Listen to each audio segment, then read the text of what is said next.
Assalamualaikum. Hari ini saya akan cakap tentang bab 3, kemasyarakatan dan perpaduan.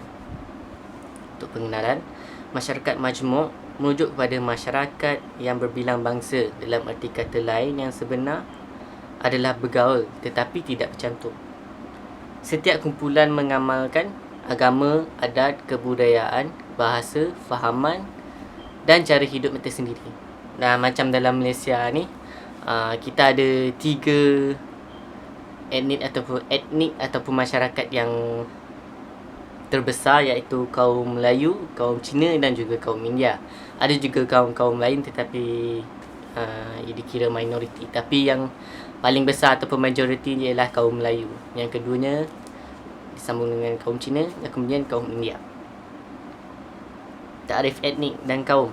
Etnik merupakan satu kelompok manusia yang mempraktikkan atau mengamalkan budaya yang hampir sama dari segi aspek adat, resam, bahasa, pakaian atau kegiatan ekonomi. Kaum pula, pelbagai kaum yang wujud di negara ini seperti Melayu, Cina, India, Singh dan Siam. Kemudian di Sarawak dan Sabah pula terdiri daripada Melanau, Iban, Dayak, Dusun, Kadazan Dusun dan sebagainya. Okey, kalau kita nak tengok daripada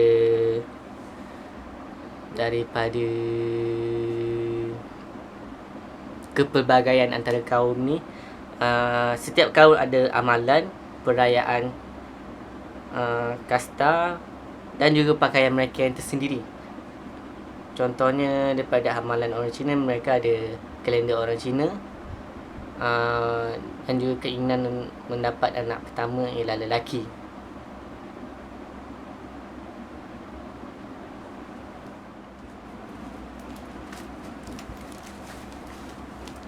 Okay.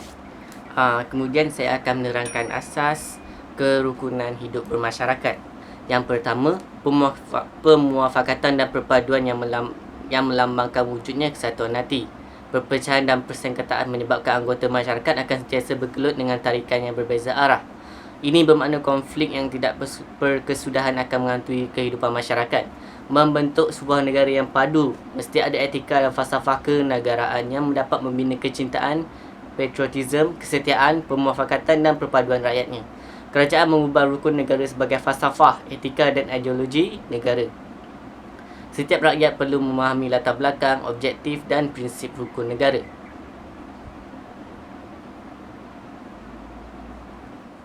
Okey.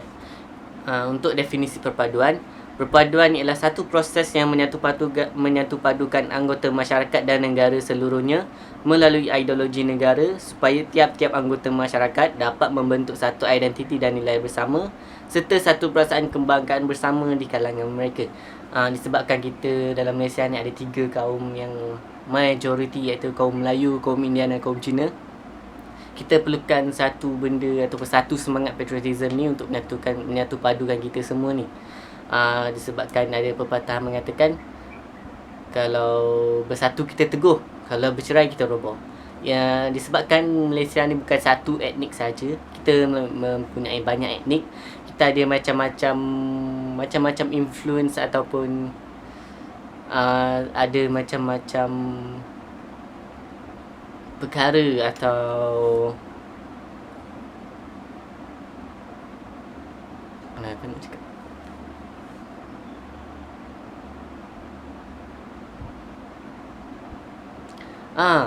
kita ada banyak pengaruh kepada macam contoh satu makanan kita, Cina kalau dia orang kahwin dengan orang Melayu dapat abah nyonya.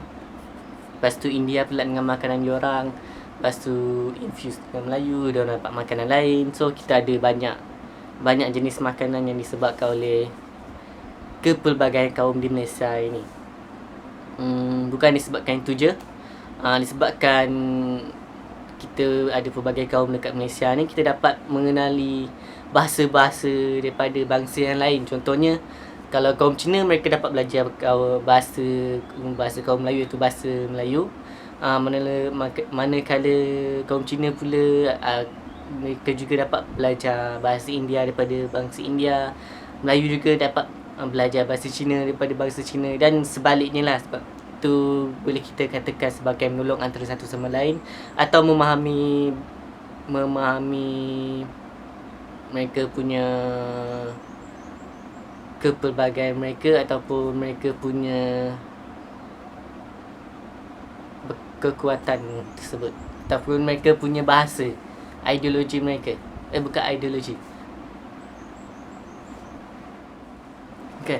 Antara faktor yang mempengaruhi perpaduan dan integrasi nasional. Yang pertamanya ialah pemisahan tempat tinggal. Yang kedua, fahaman dan pengaruh politik. Yang ketiga, masalah ekonomi. Yang keempat, perbezaan kepercayaan dan agama. Yang kelima, penggunaan akhbar berbeza. Yang keenam, pemerintahan Jepun. Yang ketujuh, persaingan sistem pendidikan. Yang ke-8, perbezaan tumpuan sektor ekonomi.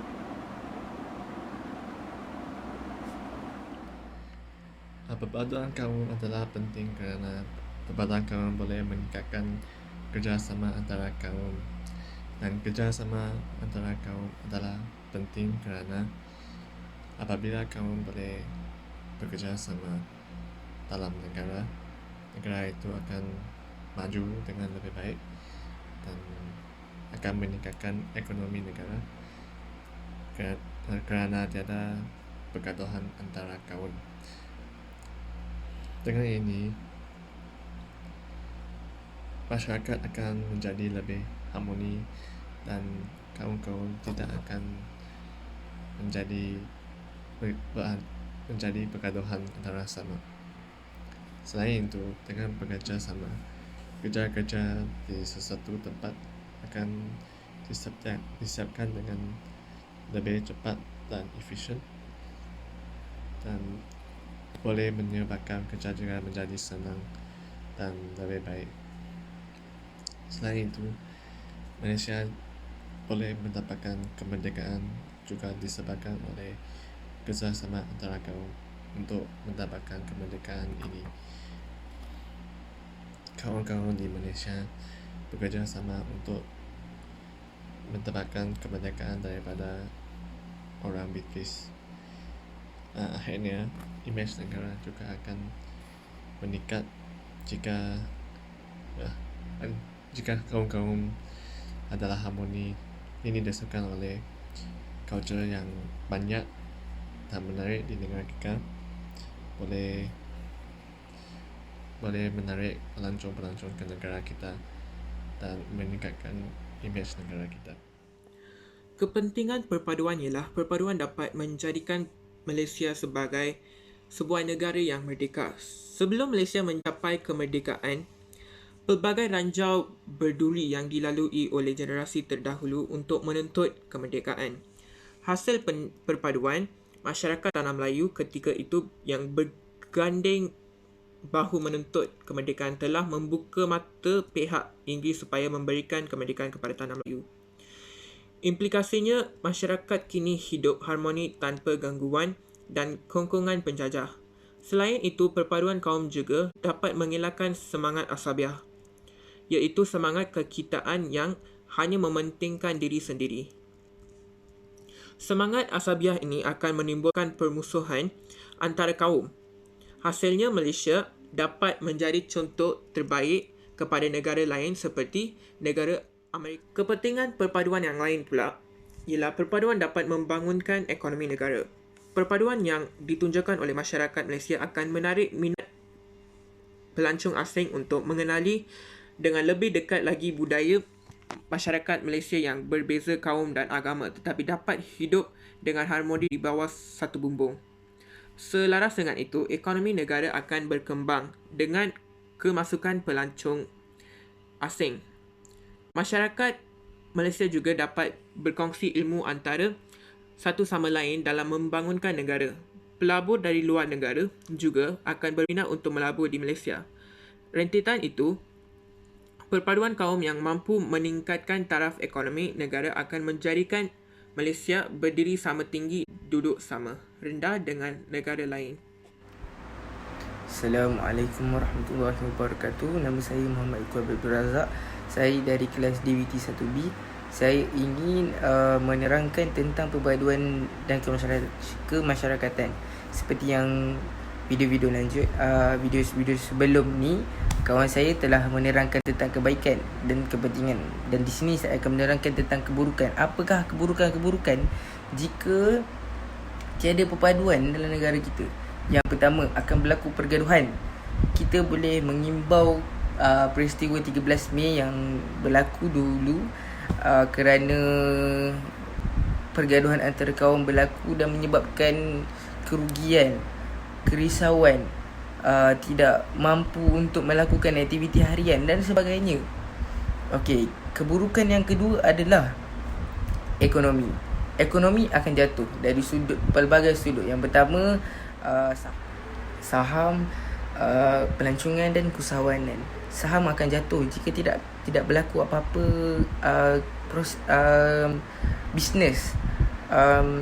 Pelancong tak akan datang ke negara kita jika negara kita dalam pergelutan. Mereka juga akan risau tentang keselamatan diri mereka. So, jadi benda tu sangatlah tidak praktikal bagi mereka untuk datang ke sesebuah negara yang tidak aman dan sedang bergaduh. Mereka tidak akan datang. Jadi dari segi itu ekonomi akan merudum. So kita perlulah menyimai sifat patrioti, bersatu padu dalam diri ini supaya negara kita akan terus aman dan kita dapat hidup dalam keadaan yang tenang dan tidak berlaku pergaduhan langsung. So dari situ, itu sajalah poin saya pada hari ini dalam video ini. Terima kasih.